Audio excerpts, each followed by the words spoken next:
Apêndice A. Que é emoção? Uma palavra sobre o que quero dizer sob a rubrica emoção, termo cujo significado preciso psicólogos e filósofos discutem há mais de um século. Em seu sentido mais literal, o Oxford English Dictionary define emoção como qualquer agitação ou perturbação da mente, sentimento, paixão, qualquer estado mental veemente ou excitado. Entendo que emoção se refere a um sentimento e seus pensamentos distintos, estados psicológicos e biológicos, e a uma gama de tendências para agir. Há centenas de emoções, juntamente com suas combinações, variações, mutações e matizes. Na verdade, existem mais sutilezas de emoções do que as palavras que temos para defini-las. Os pesquisadores continuam a discutir sobre precisamente quais emoções podem ser consideradas primárias: o azul, vermelho e amarelo dos sentimentos dos quais saem as misturas, ou mesmo se existem de fato essas emoções primárias. Alguns teóricos propõem famílias básicas, embora nem todos concordem com elas. Principais candidatas e alguns dos membros de suas famílias.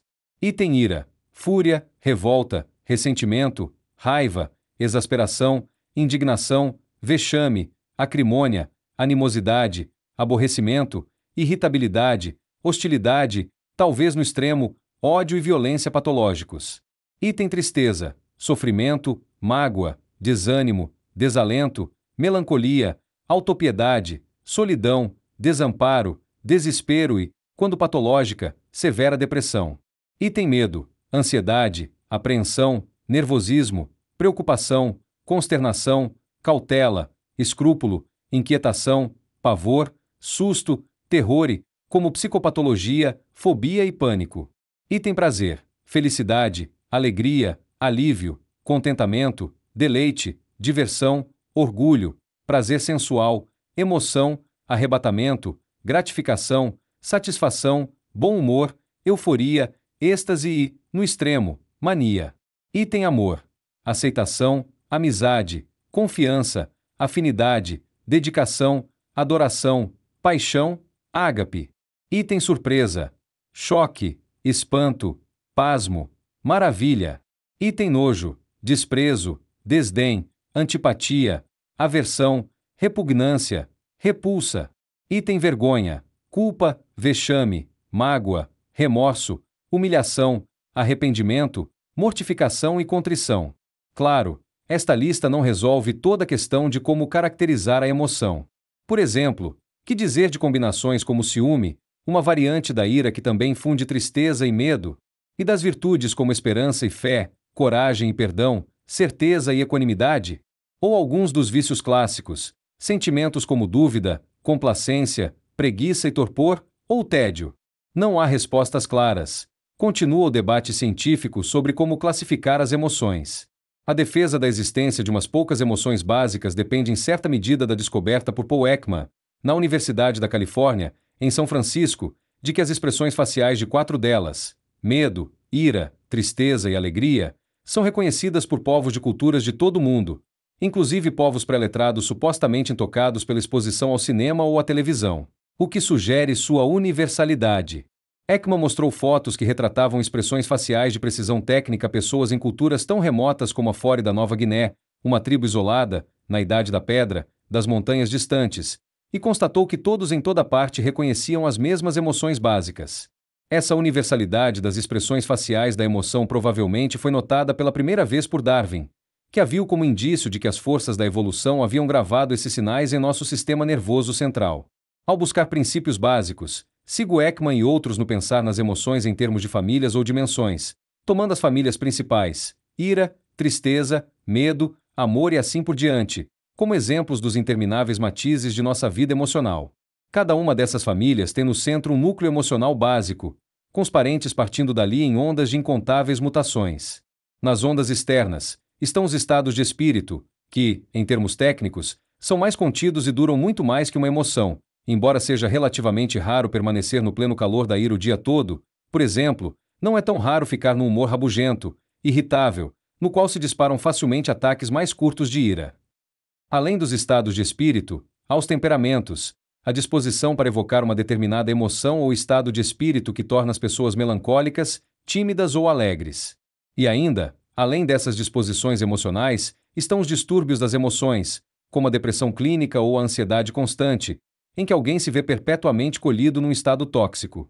Apêndice B. Características da mente emocional.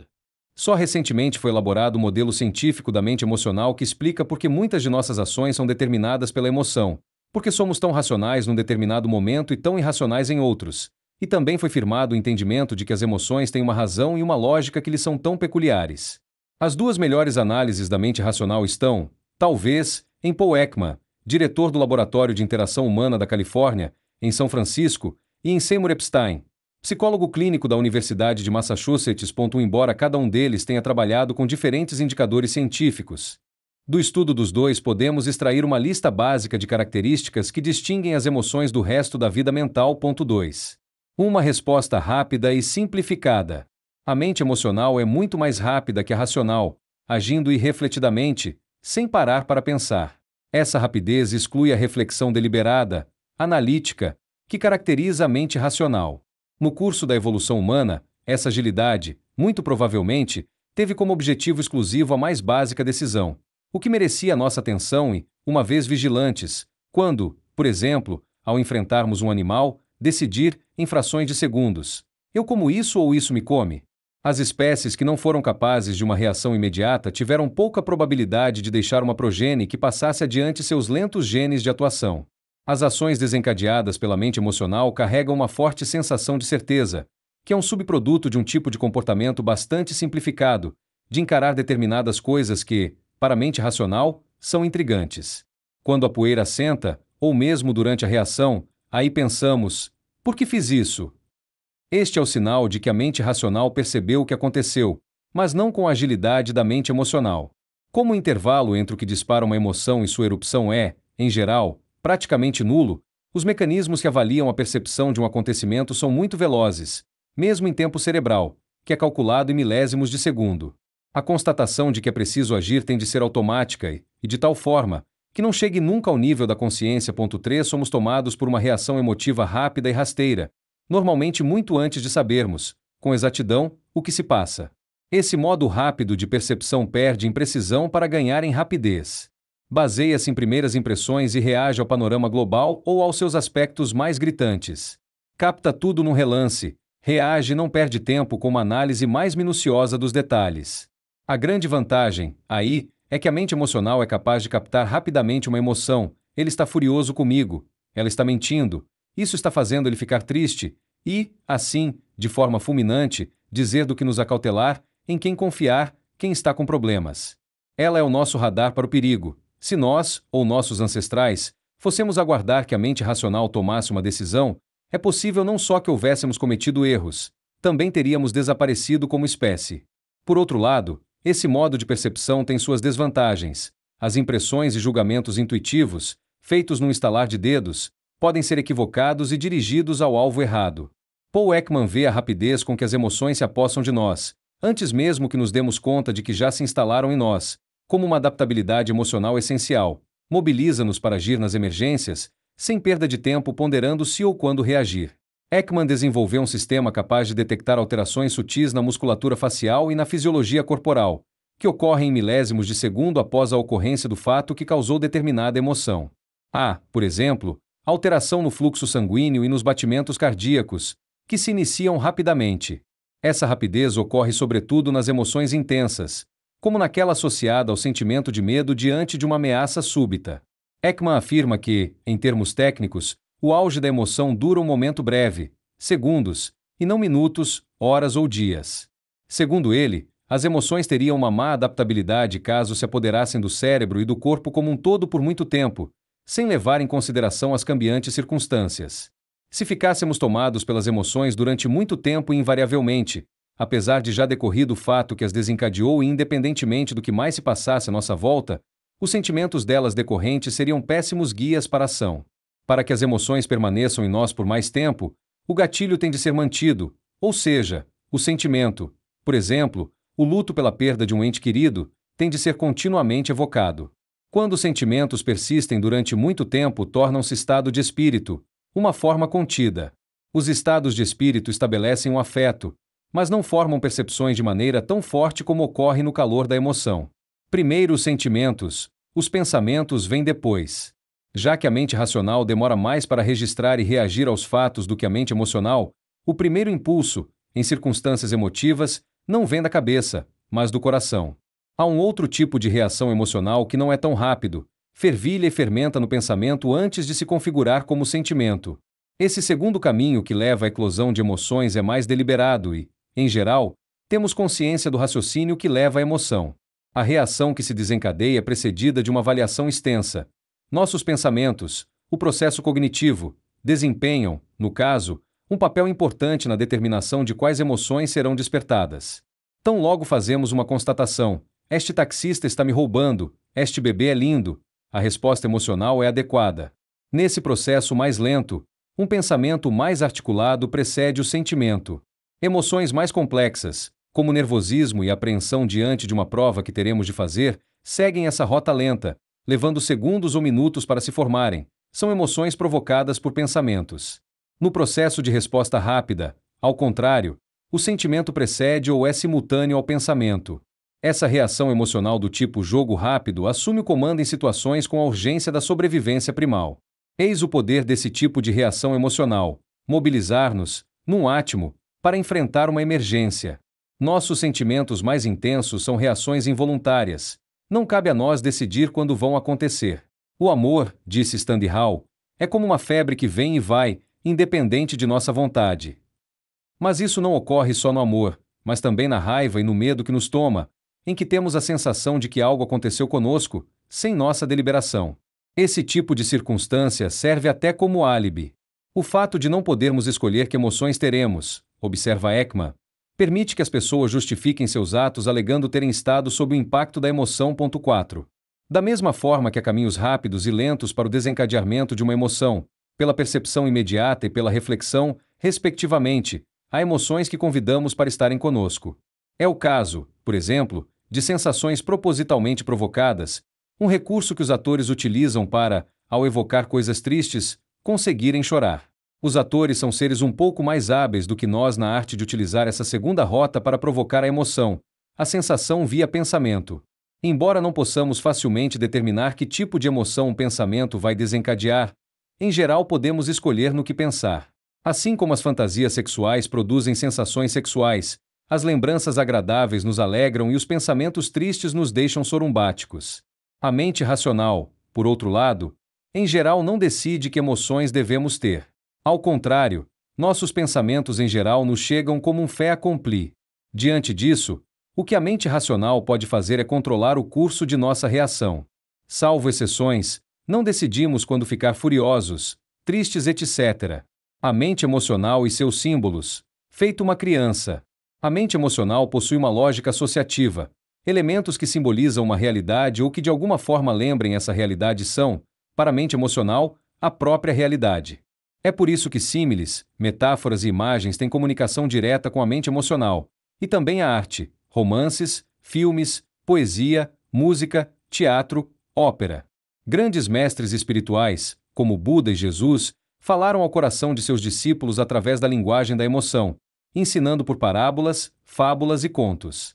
Na realidade, o símbolo e o rito não fazem muito sentido do ponto de vista racional. São representações vernaculares de acesso ao coração.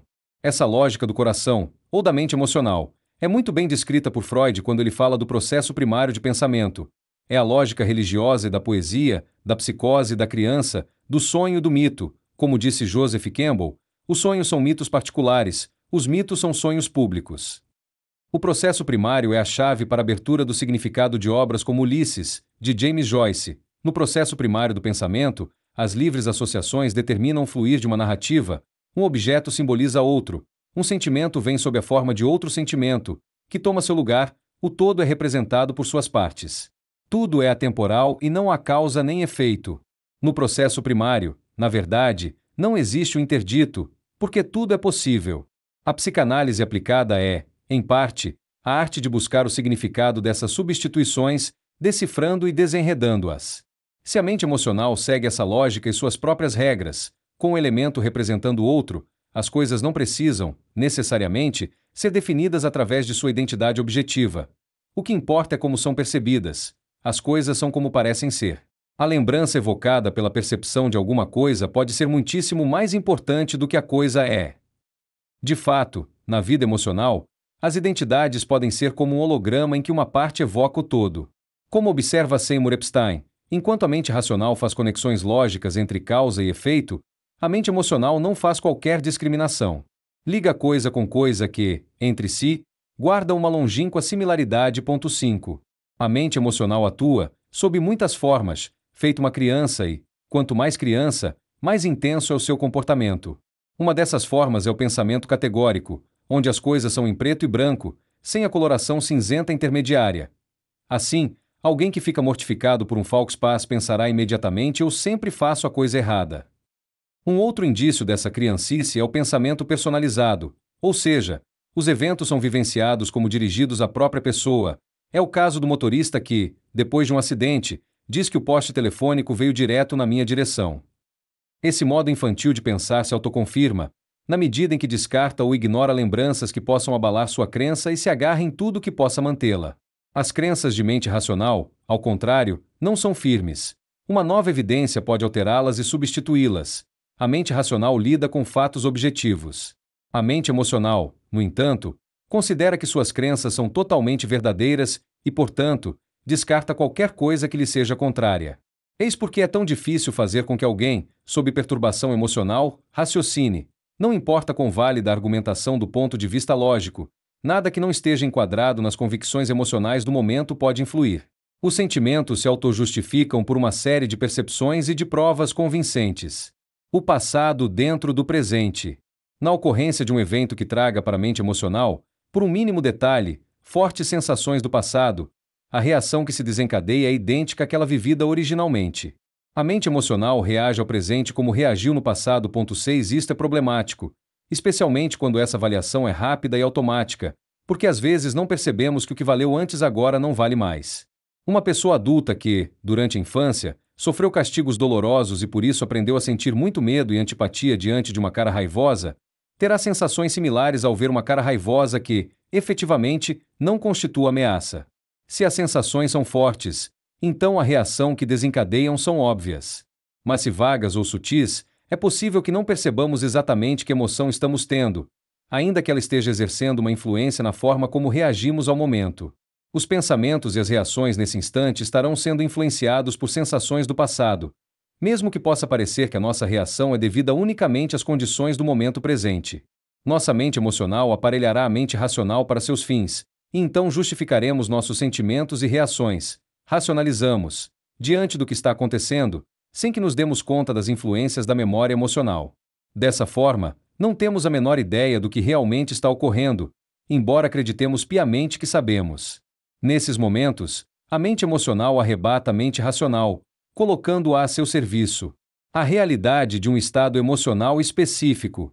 A tarefa da mente emocional é, em grande parte, determinar um estado emocional específico, ditado por determinadas sensações que são dominantes num dado momento.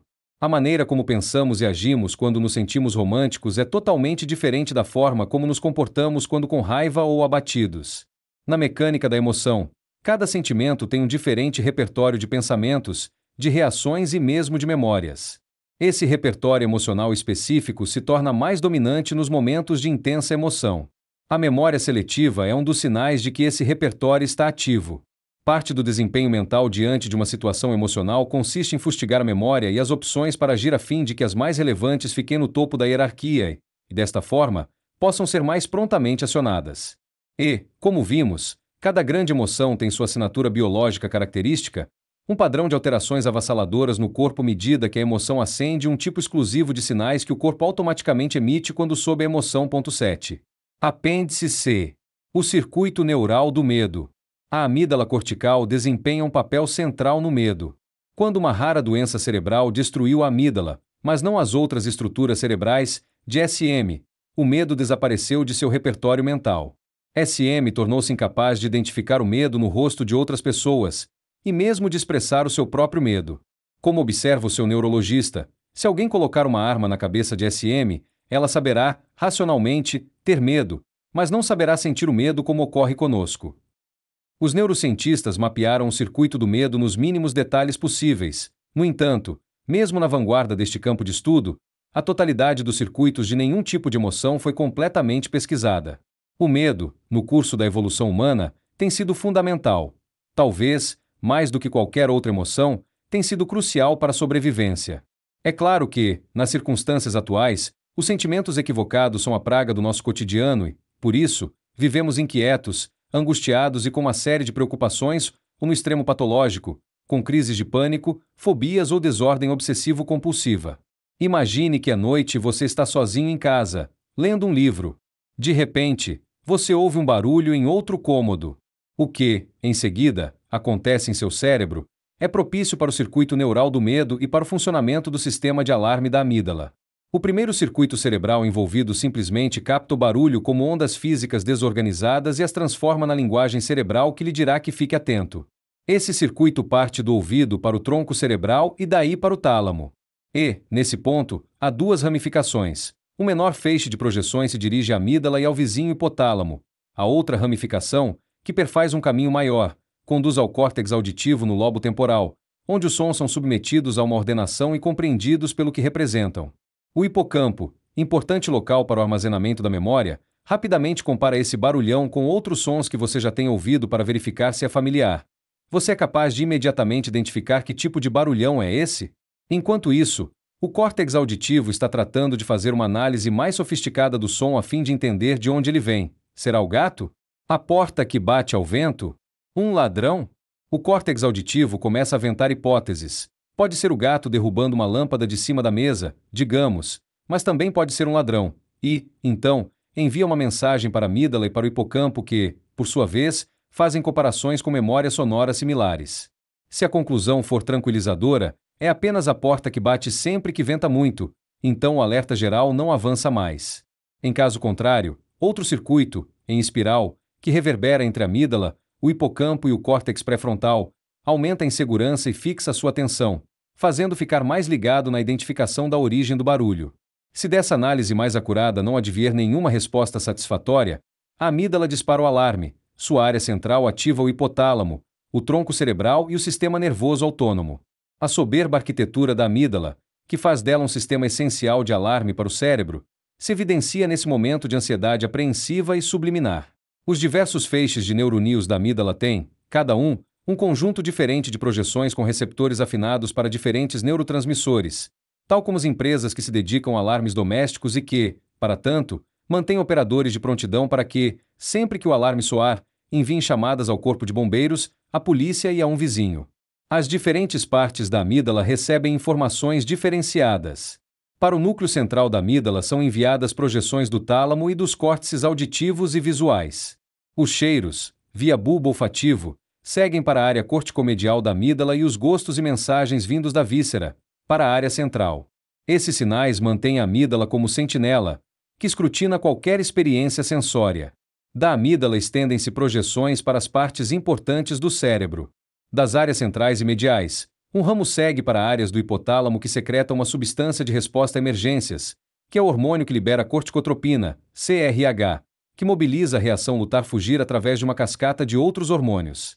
A área basal da amígdala lança ramificações para o corpus striatum, ligando-se ao sistema de movimento do cérebro. E, via núcleo central, a amígdala envia sinais, através da medula, para o sistema nervoso autônomo, ativando uma enorme quantidade de respostas a pontos distantes no sistema cardiovascular, nos músculos e nas entranhas. Da área basolateral partem ramos para o córtex cingulado e das fibras conhecidas como cinzento central, células que regulam os grandes músculos do esqueleto. São essas células que fazem com que um cachorro rosne e com que um gato arqueie o dorso à guisa de ameaça a invasores de seus territórios. Nos seres humanos, esse mesmo circuito causa compressão das cordas vocais que, então, emitem uma voz estridente de pavor. Da amígdala também parte um outro caminho que conduz ao locus ceruleus, localizado no tronco cerebral. Aqui é fabricada a norepinefrina, também chamada noradrenalina, que é espalhada pelo cérebro. A norepinefrina causa um aumento da reatividade das áreas do cérebro que a recebem, o que determina maior sensibilidade dos circuitos sensórios. A norepinefrina impregna o córtex, o tronco cerebral, o próprio sistema límbico, em suma, deixa o cérebro tinindo. A partir desse momento, qualquer barulhinho é capaz de fazer com que seu corpo trema de medo. A maior parte desse tipo de alteração acontece de forma inconsciente e de tal modo que você não saiba que está sentindo medo. À medida, porém, que você vai percebendo que está com medo, ou seja, quando a ansiedade inconsciente se torna consciente, a amígdala comanda uma ordem para que haja uma ampla reação. Envia sinais às células do tronco cerebral para que aponham uma expressão de medo em seu rosto, para que você fique nervoso e assustadiço, para que paralisem os movimentos que os seus músculos estejam executando naquele momento, para que o seu ritmo cardíaco se acelere, elevem a pressão sanguínea e reduzam a respiração. Para ouvir mais claramente o barulho que lhe causou medo, você percebe que passou a conter a respiração aos primeiros sinais do sentimento de medo. Isso é apenas uma parte de uma série de alterações meticulosamente coordenadas que a amígdala e áreas relacionadas promovem para assumirem, em situações de crise, o controle do cérebro. Nesse meio tempo, a amígdala, junto com o hipocampo a ela interligado, ordena células que enviem neurotransmissores-chave que, por exemplo, irão disparar a dopamina que fixará a sua atenção na origem do medo, os barulhos estranhos, e colocará seus músculos de prontidão para reagir de acordo. Ao mesmo tempo, a amígdala envia sinais para as áreas sensórias relativas à visão e à atenção, para se assegurar de que os olhos estão atentos para o que seja relevante naquelas circunstâncias. Simultaneamente, os sistemas da memória cortical são rearranjados de forma que o conhecimento e as lembranças mais relevantes para aquela situação de emergência emocional sejam rapidamente trazidos para o presente e tenham precedência sobre qualquer ideia menos importante que ocorra. Tão logo esses sinais são recebidos, você fica inteiramente possuído pelo medo.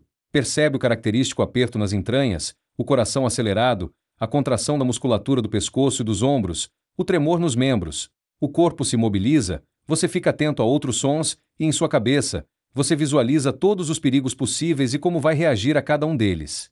Toda essa sequência, da surpresa para a incerteza, da incerteza para a apreensão, da apreensão para o medo, ocorre em torno de um segundo. Para mais informações, ver Galen's Prophecy, de Jerome Kagan. Nova York, Basic Books, 1994. Apêndice D. Consórcio W.T. Grant. Ingredientes ativos dos programas de prevenção. Entre os ingredientes-chave de programas eficazes estão: aptidões emocionais. Item identificar e rotular sentimentos. Item expressar sentimentos. Item avaliar a intensidade dos sentimentos. Item lidar com sentimentos. Item adiar a satisfação. Item controlar impulsos. Item reduzir tensão. Item saber a diferença entre sentimentos e ações. Aptidões cognitivas. Item falar consigo mesmo, ter um diálogo interior, como uma forma de enfrentar um assunto ou reforçar o próprio comportamento. Item ler e interpretar indícios sociais. Por exemplo, reconhecer influências sociais sobre o comportamento e ver-se na perspectiva da comunidade maior. Item usar etapas para resolver problemas e tomar decisões. Por exemplo, controlar impulsos, estabelecer metas, identificar ações alternativas, prever consequências. Item compreender a perspectiva dos outros. Item compreender normas de comportamento. Qual comportamento é adequado ou não? Item autoconsciência. Por exemplo, criar expectativas realistas para si mesmo. Aptidões comportamentais. Item não verbais. Comunicar-se por contato ocular, expressão facial, tom de voz, gestos e assim por diante. Item verbais. Fazer pedidos claros, responder eficientemente à crítica, resistir a influências negativas, ouvir os outros, participar de grupos positivos de colegas. Font, W.T. Grant Consortium on the School-Based Promotion of Social Competence, Drug and Alcohol Prevention Curricula, M. Communities That Care, São Francisco. Jossie Bass, 1992. Apêndice I. O currículo. Da ciência do eu. Principais componentes. Item autoconsciência. Observar a si mesmo e saber exatamente o que está sentindo. Formar um vocabulário para nomear os sentimentos. Saber a relação entre pensamentos, sentimentos e reações. Item tomar decisões. Examinar suas ações e avaliar as consequências delas. Saber se uma decisão está sendo ditada pela razão ou pela emoção. Utilizar essas intuições para questões que digam respeito a sexo e ao uso de drogas. Item lidar com sentimentos. Monitorar a conversa consigo mesmo para captar rapidamente mensagens negativas tais como, por exemplo, repreensões internas. Compreender o que está por trás de um sentimento, por exemplo, a mágoa por trás da raiva. Encontrar meios de lidar com o medo, a ansiedade, a raiva e a tristeza. Item lidar com a tensão. Aprender o valor de exercícios, imagística orientada, métodos de relaxamento. Item empatia. Compreender os sentimentos e preocupações dos outros e adotar a perspectiva deles. Reconhecer as diferenças no modo como as pessoas se sentem em relação às coisas. Item comunicação com o outro. Falar efetivamente de sentimentos. Ser um bom ouvinte e um bom perguntador. Distinguir entre o que alguém faz ou diz e suas próprias reações ou julgamento a respeito. Enviar mensagens do eu em vez de culpar. Item autorrevelação. Valorizar a franqueza e construir confiança no relacionamento. Saber quando convém falar de seus sentimentos. Item intuição. Identificar padrões em sua vida e reações emocionais. Reconhecer padrões semelhantes nos outros. Item autoaceitação. Aceitar-se tal como é e ver-se sob uma luz positiva. Reconhecer suas forças e fraquezas. Ser capaz de rir de si mesmo. Item responsabilidade pessoal. Assumir responsabilidade. Reconhecer as consequências de suas decisões e ações. Aceitar seus sentimentos e estados de espírito. Ir até o fim nos compromissos. Por exemplo, nos estudos. Item assertividade. Declarar suas preocupações e sentimentos sem raiva nem passividade. Item dinâmica de grupo. Cooperação. Saber quando e como tomar a liderança e quando se submeter a uma liderança. Item solução de conflitos. Como lutar limpo com outras crianças, com os pais, com os professores. O modelo vencer-vencer para negociar acordos. Fonte: Self-Science, The Subject Me, de Karen F. Stone Harold de Leuntin, Santa Mônica, Goodyear Publishing Co., 1978. Apêndice F. Aprendizado social e emocional. Resultados. Projeto de Desenvolvimento da Criança. Eric Chaps, Centro de Estudos do Desenvolvimento, Oakland, Califórnia. Avaliação em escolas do norte da Califórnia, série Jardim de Infância 6. Classificação por observadores independentes, comparando com escolas de controle. Resultados. Item mais responsável. Item mais assertivo. Item mais popular e aberto. Item mais pró-social e prestativo. Item mais compreensão dos outros. Item mais atencioso, interessado. Item mais harmonioso. Item mais democrático. Item melhores aptidões na solução de conflitos. Fontes: E. Shaps E. V. Batistich, Promoting Health Development Through School-Based Prevention, New Approaches. OSAP Prevention Monograph, Number 8. Preventing Adolescent Drug Use, From Theory to Practice. Eric Gopalrud, edition, Rockville, Maryland. Office of Substance Abuse Prevention, U.S. Department of Health and Human Services, 1991. D. Solomon, M. Watson, V. Batistich, E. Shaps E. K. DeLucci, Creating a Caring Community. Educational Practices that Promote Children's Prosocial Development, in F. K. Ozer, A. Dick, E. J. L. Patry, eds, Effective and Responsible Teaching, The New Synthesis, São Francisco. Jossie Bass, 1992. Caminhos. Mark Greenberg, Projeto Pista de Alta Velocidade, Universidade de Washington. Avaliado em escolas de Seattle, de primeira a quinta séries. Classificações por professores, comparando alunos de controle entre 1, alunos regulares, 2, alunos surdos, 3, alunos em educação especial. Resultados.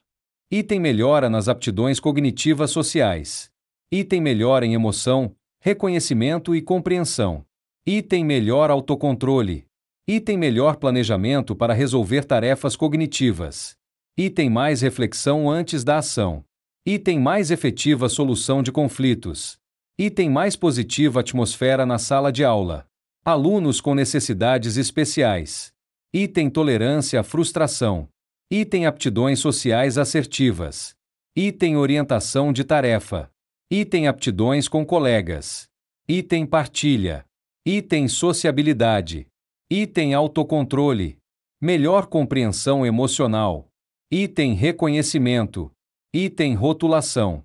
Item redução de comunicação de tristeza e depressão.